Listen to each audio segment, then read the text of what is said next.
Congrats on your Oscar this year. Oh, that. Yeah, thank you.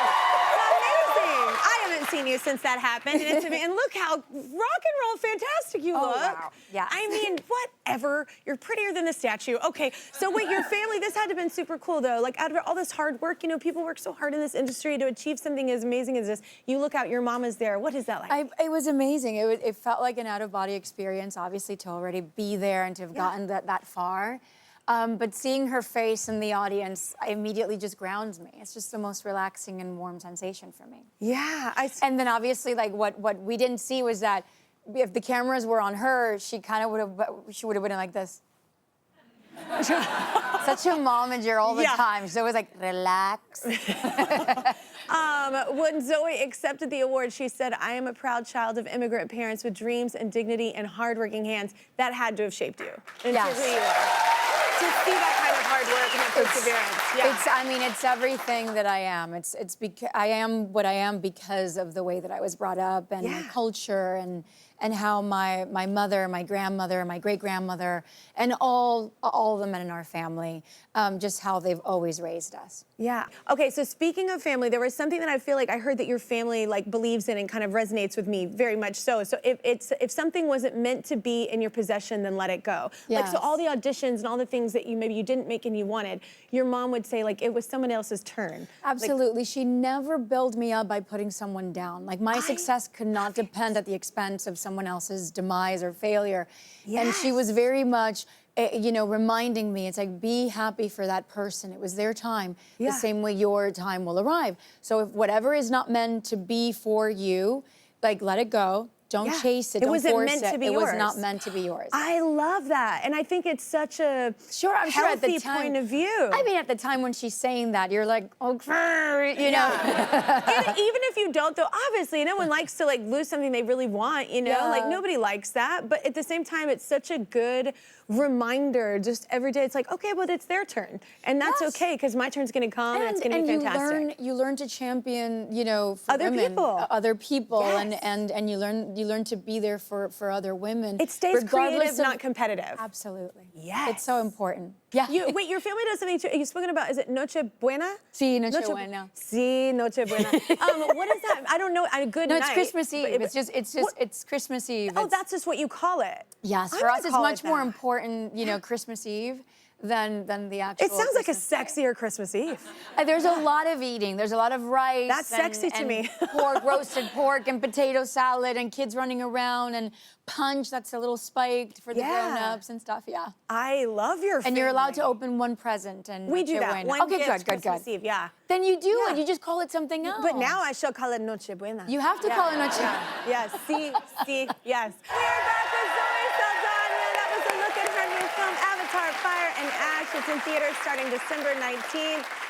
I love these films so much. I'm such a nerd. I loved Way the Water. I love all of them. So what you've got the third Avatar film coming out, Fire and Ash. So what's happening in this? Very intense. I mean, the Sullys have gone through a devastating sort of event by losing a child in the end of Way of Water. So this film starts with this family and grieving, you know, massively, and learning to sort of find purpose again and be together. And I feel like the strongest message for me in this Avatar is the thing about bonding with your family, that the family sometimes is not the family that you choose, or it's the family that you're born with, but it's a family that you learn to sort of, you know, survive everything with. And that's what's, you know, really beautiful about the Sullys. Yeah. Yeah.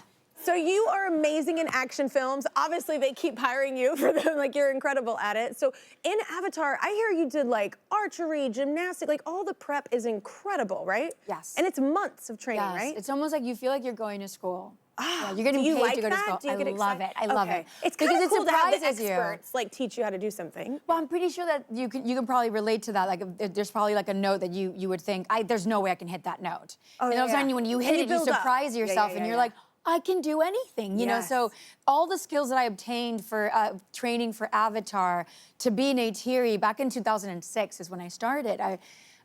They really allowed me to have an extensive career in action genre, you know, films. Yeah.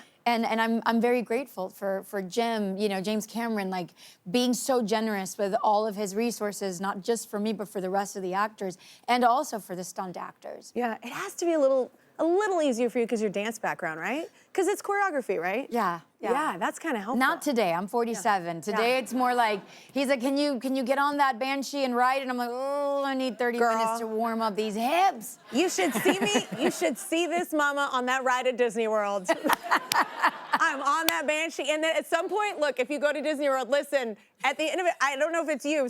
Character goes, Kelly, in it, and I was like, yes, because it's my name. And I'm like, every time my kids are like, you're embarrassing us, and I'm like, I don't care. I'm flying on a banshee. It is like I'm a child. Ride amazing? It's incredible, Zoe. Yes. Yes, it is one of my favorites. Okay, we're gonna talk about you. So wait, you run a production company as well with your sister, right? With my that's sisters, incredible. yeah, It's both of them. Lioness. You do Lioness, and that's well, we came on board. Okay. We came on board as producers on season 2 and season 3 right now, which we're currently shooting in Texas. Yeah.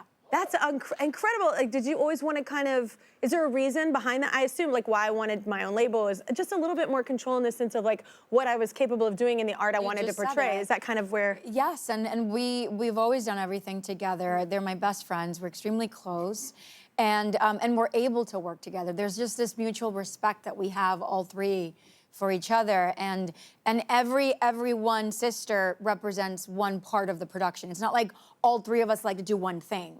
You know, we're able then to sort of make ends meet because Mariel does a third, I do a third, and Cicely does a third, and then together, you know, we're Sinistar. Yeah. But we have a lot of projects that are down the pipe that we're really, really proud of. It's a lot of work. Yeah. But I think it's very empowering. Girl, I started my label and I was like, holy hell.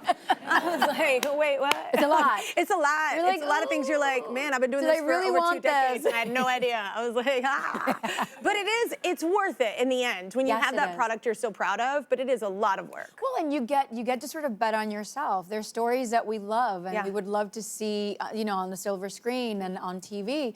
So betting on ourselves, and then when they are successful, you feel like, okay, there is good, like I'm on the right track. You validate yourself. You're like, I am a part of this industry because I am a creative and I am inherently a storyteller. Yeah. Your whole family is. Okay, so we were talking about in Lioness, we were talking about the show, and you work with our director. I don't even know if you knew this, but Joe Terry, our director, his granddaughter is your daughter in Lioness. Hannah. Yes, Hannah. She's my daughter. Yes. And I was so proud when you first came on here and we were like, so what is it like working on this set, the chemistry with everyone? It's wonderful. We're going on our we're shooting our 3rd season. So now we've been together now for 5 years. We're grateful to be together doing a show that we really believe in. The girls have grown up, it's so much in the 5 years that I've known them. And Hannah and Sally, they're the ones that keep me relevant in terms of like Gen Alpha lingo, and Gen Z lingo, because I have no idea what I'm saying. None of us do. I'm always asking Hannah, I'm like, do I have good aura? And she's like, oh, you do. Yeah. But she's being so nice. You know what's funny? I asked like my kids, I kept asking everyone, I felt like so out of it with the 6, 7 thing, and I was like, and then still like everyone explaining it to me, it still makes absolute 0 sense. No sense. Yeah, for sure. That's fun. But Avatar, Everybody Fire and Ash is in theaters, including IMAX, starting December 19th. You've got to go to the theater and see. This is one of those movies you need to see in a theater. And thanks to our friends at IMAX, everyone in our audience is getting 2 tickets to see the film.